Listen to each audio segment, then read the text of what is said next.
clear that I am contesting from South Tura. That is my constituency.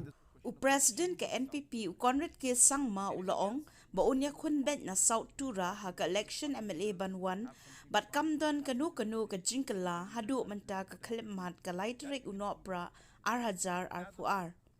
Iakhun ulakren hadian ke jingelang ke NPP bapdiang buram yau 80 mandal sya ke NPP office ke parti ulaong ladadon AA ke jingkala da kumway pat kansyong haka parti yakata. Clear that I am contesting from South Tura. That is my constituency, and there's no question of me changing South Tura as such. Anything else will depend on the party.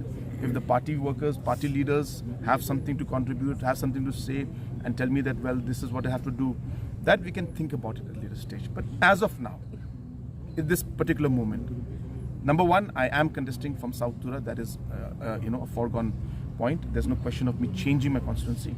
Anything else that further has to be done, I'll have to discuss with party leaders. Thank you. Thank you.